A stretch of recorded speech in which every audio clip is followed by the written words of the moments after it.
Assalamualaikum warahmatullahi wabarakatuh.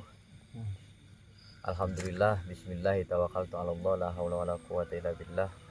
Allahumma sholli ala sayyidina Muhammad wa ala ali sayyidina Muhammad. Pada malam ini kita bisa bertemu kembali menyapa sedulur di luar nalar, yang mana di samping kesibukan kita tidak sempat untuk membuat video, dan cuaca yang tidak baik gitu, yang tidak mendukung untuk kita melakukan aktivitas di luar ruangan gitu. Nah, pada kesempatan kali ini saya tidak jauh dari tempat singgah atau padepokan. Jadi akan mengungkap sebuah misteri, mungkin yang masih samar-samar, tapi kita juga tidak bisa menjelaskan secara gamblang karena kali ini kita tidak ada di tempatnya, Eh, kita di sini hanya memberikan nilai atau memberikan apa sih pandangan saya terhadap apa yang akan saya gali ini, yaitu sebuah danau atau sebuah tempat wisata, yang mana danau tersebut bukan secara alamiah, namun danaunya bikinan gitu, pada zaman Belanda dahulu gitu. Nah, tidak jauh masih satu kabupaten, yaitu di Kabupaten Kuningan, yang terletak di Kecamatan Dharma, yang mana di situ menyediakan pesona alam yang dinamakan Waduk Dharma. Nah, konon ceritanya Waduk Dharma tersebut dibangun oleh Belanda dan banyak mitos yang beredar. Saya akan menelisik tentang beberapa hal yang dikutip atau dari banyak pertanyaan, banyak yang request tentang coba digali tentang Waduk Dharma gitu kan, digali tentang Waduk Dharma. Jadi ada beberapa mitos yang namanya belut putih, terus ada juga yang airnya itu di tengah-tengah mendidih, itu juga ada. Nah, banyak sekali mitos ketika ada sebuah pasangan pengantin atau yang mau menikah lalu berkunjung ke tempat wisata tersebut, dan katanya dan diyakinkan sebagian warga akan menyebabkan atau menimbulkan problem, yaitu perpisahan itu. Jadi banyak yang mengira dan meyakinkan bahwa itu memang benar-benar terjadi, dan mungkin ada salah satu dari penonton atau dari salah satu rekan kita dan siapapun itu telah mengalami hal tersebut gitu, dan dijadikannya keyakinan tersebut. Tapi memang pada dasarnya hal gaib itu mengganggu atas dasar mengikuti alur pikiran manusia itu sendiri. Terus hal gaib itu akan mengikuti alurnya tuh. Ketika misal di suatu tempat itu sudah ada kejadian, yang mana kejadian itu dijanggalkan atau kejadiannya bisa dibilang di luar nalar, lalu diyakinkan, dan orang tersebut bilang ke orangnya jangan sampai seperti itu. Nah, itu kalau itu sudah diyakinkan, maka itu akan menjadi asumsi dan menjadi keyakinan, bahkan akan menjadi kenyataan itu.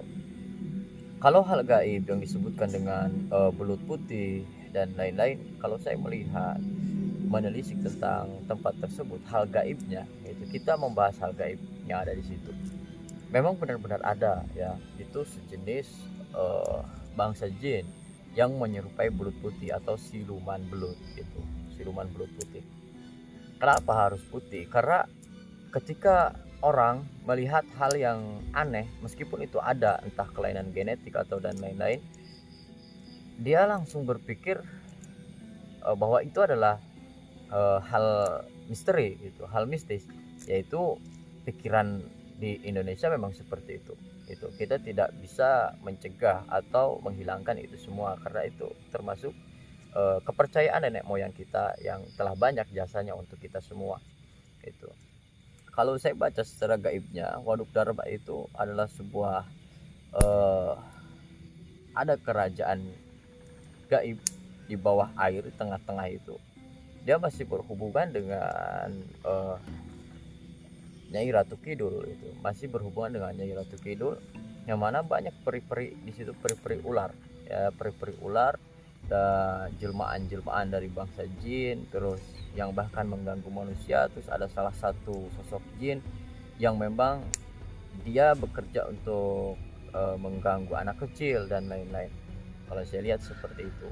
Dan banyak lagi, tapi kita akan memfokuskan beberapa hal, apa benar atau tidak tentang itu nanti saya akan tanya-tanya melalui mediator. Sedikit kita akan melakukan mediator di tempat itu, ada apa saja gitu. Nah, kalau untuk hubungan, saya juga pernah merasakan, saya pribadi pernah merasakan hal tersebut.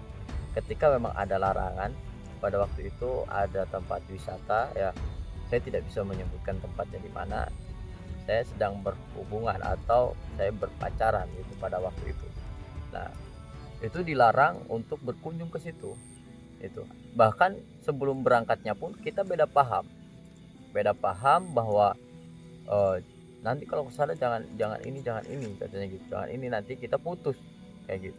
Nah, karena saya tidak percaya dengan adanya hal seperti itu, tapi kalau secara logika membicarakannya aja sudah bertentangan di situ gitu. Nah, ketika saya sudah berkunjung dan pada waktu itu dilarang membelikan pasangannya baju atau baju kembar, itu tidak boleh itu. Saya maksa untuk membelikannya baju gitu, dan ternyata bertengkarnya gara-gara apa? Gara-gara beli baju itu, jadi sampai putusnya seperti itu. Jadi hal tersebut akan memicu pertengkaran gitu. Bahkan problem itu sendiri yang akan menjadikan perpisahan gitu. Itu kalau yang saya alami pribadi tentang mitos-mitos tersebut. Namun pada malam ini, untuk khususnya tempat di Waduk Dharma ini, apakah benar sih setiap calon pengantin atau pasangan yang ke situ terus dia ada problem putus gitu? Ya kan, kalau putus itu ada sebab ya, ada cekcok sedikit ya, pisah segala macam. Cuman perpisahan itu bukan solusi utama gitu kan. Jadi banyak solusi-solusi yang lain untuk mempertahankan hubungan kita. Itu tidak jauh dan tidak lepas dengan hal percintaan ya di Waduk Dharma itu. Dan juga banyak sejarah-sejarah yang memang di Kecamatan Dharma ini saya lihat banyak tokoh-tokoh para wali-wali di sana, terus banyak pejuang-pejuang juga di sana. Tapi saya tidak untuk menggali sejarah tentang para wali-wali di sana atau para ulama atau para salafun soleh di sana. Namun saya tertarik dengan adanya mitos yang beredar di Waduk Dharma tersebut, karena pada saat ini mungkin wisata adalah salah satu tujuan untuk menenangkan pikiran itu. Dan jangan sampai kita salah kaprah ketika kita datang di tempat tersebut gitu. Jadi nanti kita akan tanya-tanya melalui mediator. Jadi ikutin terus yang menonton dari awal sampai akhir. Jadi sampai tuntas ya nontonnya, biar semuanya jelas gitu. Jadi nanti ada pesan-pesan yang disampaikan, dan kalau ada jeleknya jangan diikutin. Jadi ini hanya sekedar hiburan atau kisi-kisi. Jadi kalau ada yang mediator itu tidak boleh diyakinkan atau dijadikan fatwa, itu tidak boleh. Itu kalau bagi saya sendiri ya, bagi saya sendiri mediator atau tanya-tanya sama makhluk jin itu hanya kisi-kisi sajalah, hanya jadi wawasan saja, tidak boleh diyakinkan kebenarannya seperti itu. Dan yang mediator pun tidak boleh orang sembarangan. Jadi ada orang-orang yang memang terlatih di situ, terlatih untuk menyelaraskan tubuh jin dengan tubuh si mediatornya gitu. Jadi ikutin terus, kita langsung mediator. Kita akan tarik sosok yang ada di Waduk Dharma. Entah kita akan menarik yang mana, pada intinya kita akan melakukan sebuah interaksi, ngobrol bersama makhluk yang ada di sana untuk menanyakan hal mitos tentang yang ada di sana, tentang kegaibannya.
Assalamualaikum.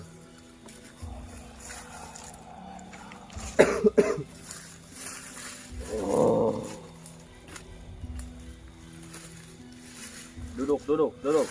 Bisa duduk gak? Duduk.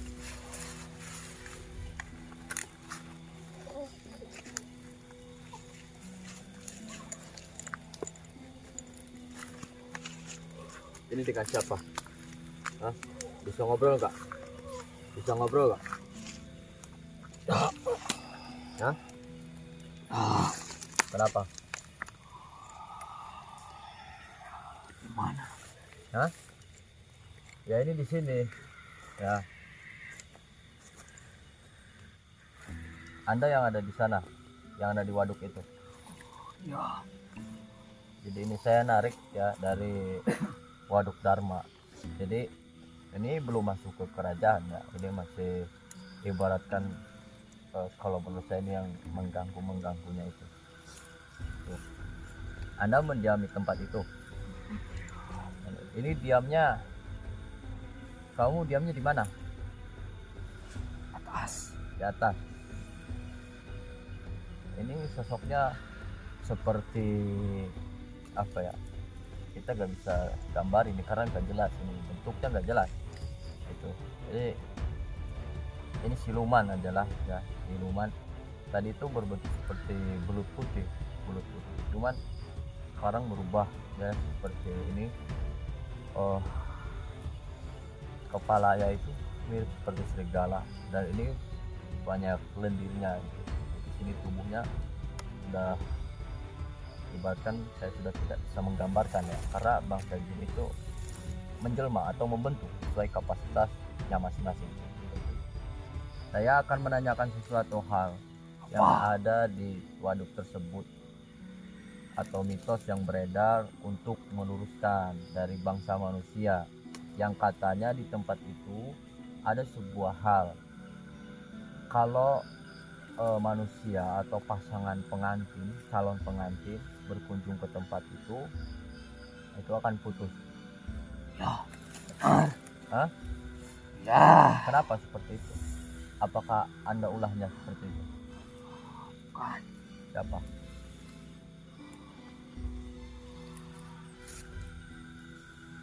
Hah? Ulah siapa? Bukan saya. Bangsa yang lain. Ya, Kalau Anda tugasnya apa di sana? Atau kesehariannya bagaimana? Ya, ada yang suka di lumpur-lumpur itu ya. Ada suka mengganggu nggak? Ya. Ya udah. Tapi Anda tahu mitos yang ada di sana? Tahu. Kenapa mitos itu bisa terjadi? Apakah ada ulah manusia pada awalnya mengganggu bangsa Anda? Hah? Apa bagaimana? mana mengikuti. Mengikuti apa? Mengikuti kepercayaan di situ. Ya mungkin ada salah satu warga yang udah, atau ada salah satu pasangan yang udah ke sana lalu mengalami hal tersebut. Pernah tapi Nah, sering. Sering. Itu rata-rata diganggunya itu seperti apa sih? Bisikan. Bisikan. Bisikan ke perempuannya apa ke laki-lakinya? Dua-duanya. Dua-duanya dibisikin. Ya. Dua-duanya dibisikin agar supaya pisah.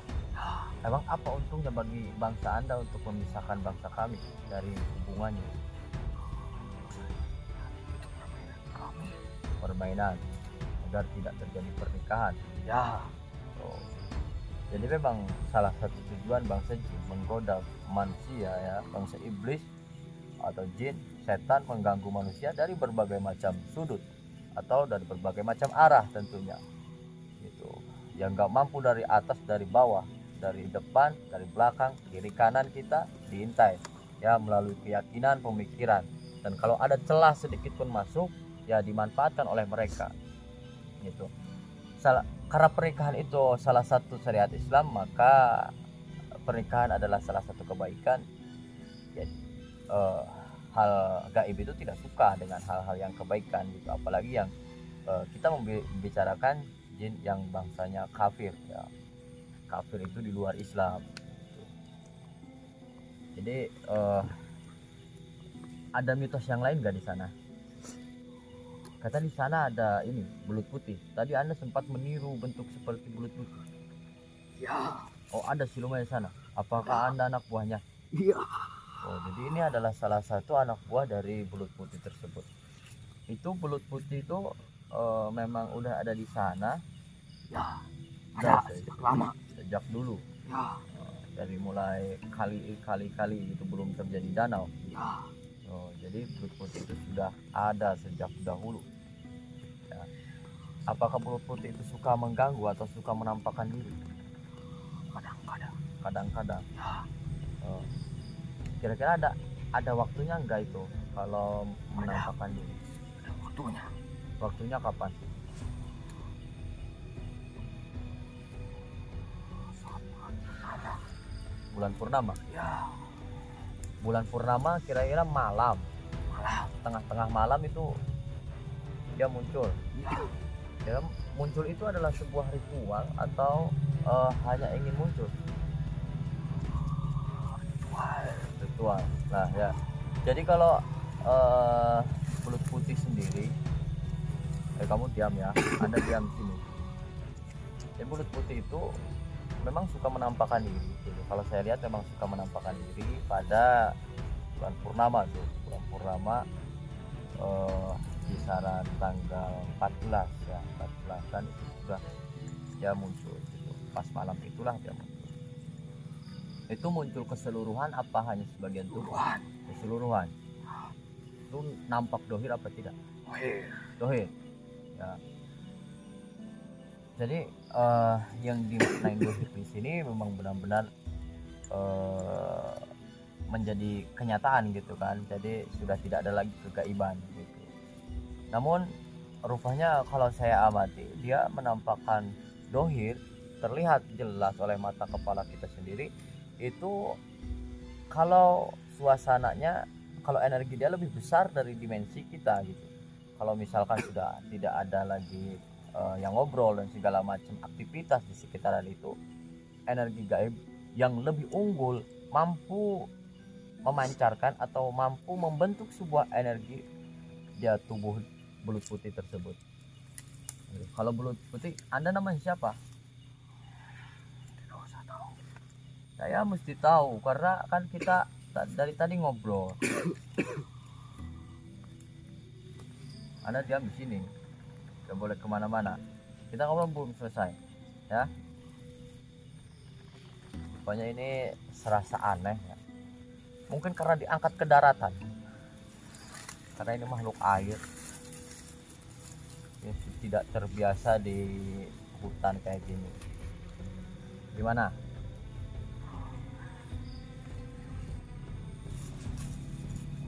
Anda cari makanan? Ya. Ini wangian ya? Hah? Lapar. Ya nanti tak kasih makan. Ya.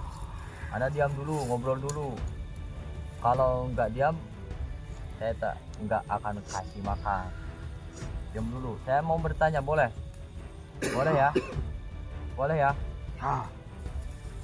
Nah, terus itu mitos yang lainnya ada nggak? Ada nggak sih pernah terjadi kematian di sana? Banyak. Banyak.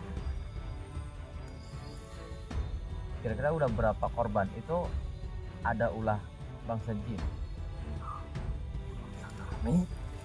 Oh, bangsa Anda yang.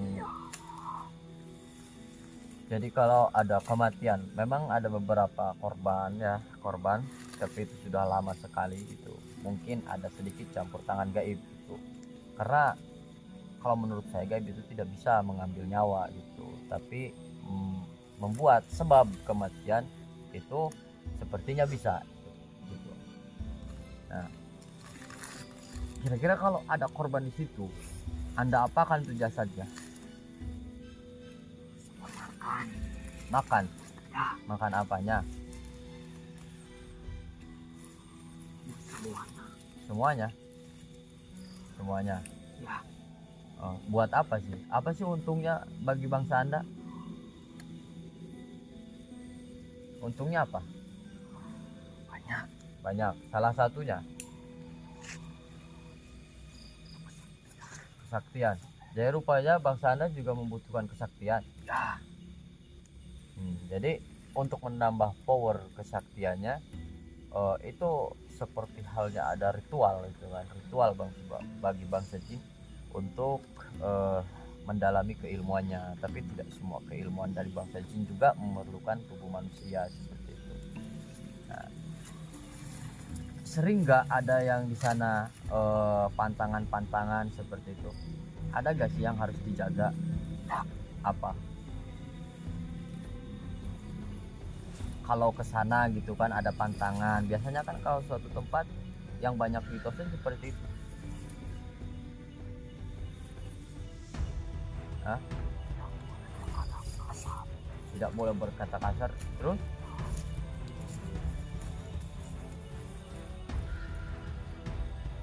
Apa lagi? Tidak tahu. Nah, Anda tahu kan? Tapi tidak mau ngasih tahu ya. Emang kalau bangsa manusia mengatakan kasar di tempat itu kenapa? Tidak sopan. Tidak sopan Ya. Jadi harus sopan kepada bangsa Ya. Anda. Terus. Seperti itu. Anda namanya siapa? Wijaya. Wijaya. Ya. Kamu asli dari sana? Iya. Ada yang disampaikan lagi? Anda mau menyampaikan apa?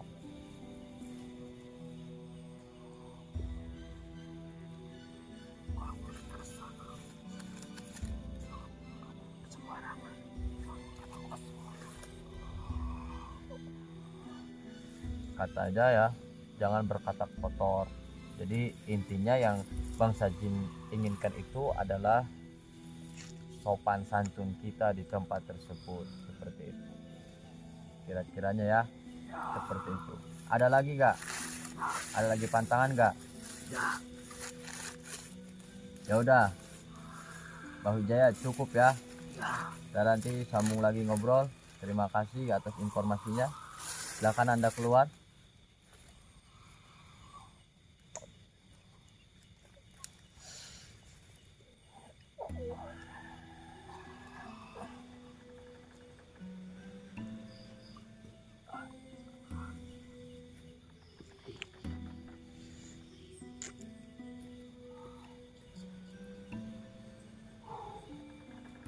Jadi alhamdulillah tadi kita sudah melakukan interaksi dengan bangsa yang mengaku sebagai nama Mbah Wijaya yang ada di Danau Waduk Dharma ya.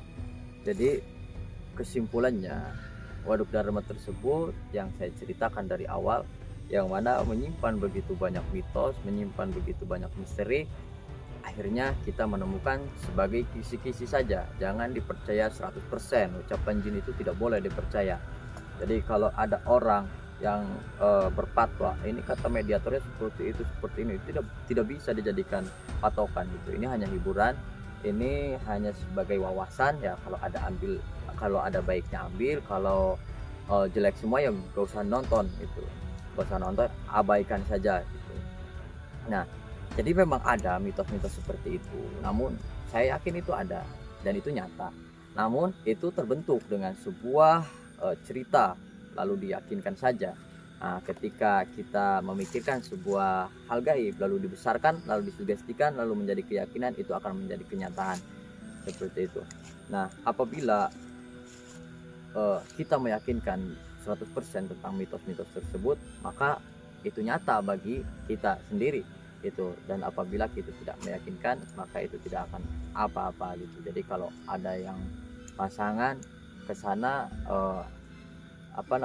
rekreasi, itu tidak apa-apa, mangga-mangga saja bagi yang tidak percaya dengan mitos-mitos tersebut gitu. Dan perlu diingat, jin itu hanya mengikuti alur pikiran kita. Jadi selagi pikiran kita terarah, hati kita beriman, itu tidak akan terjadi itu, meskipun ada dan meskipun nyata. Segala sesuatu hal kegaiban di sekeliling kita itu tidak akan terlepas dengan kehidupan kita sendiri. Namun pada dasarnya Allah telah menciptakan manusia dengan hal yang gaib itu berbeda dimensi dan berbeda tujuan, ya, berbeda tujuan untuk kita bermasing-masing saja gitu, bermasing-masing saja. Namun ada kalanya bangsa jin mengganggu manusia dan ada kalanya manusia mengganggu bangsa jin, bahkan ada manusia yang berkolaborasi dengan bangsa jin. Nah, seperti itu. Jadi apapun itu masalahnya, selagi keimanan kita tetap kepada Allah Subhanahu wa taala, tidak akan apa-apa gitu. Apapun yang saya tayangkan pada malam ini itu untuk hiburan saja dan untuk wawasan saja. Kurang lebihnya saya mohon maaf. Assalamualaikum warahmatullahi wabarakatuh.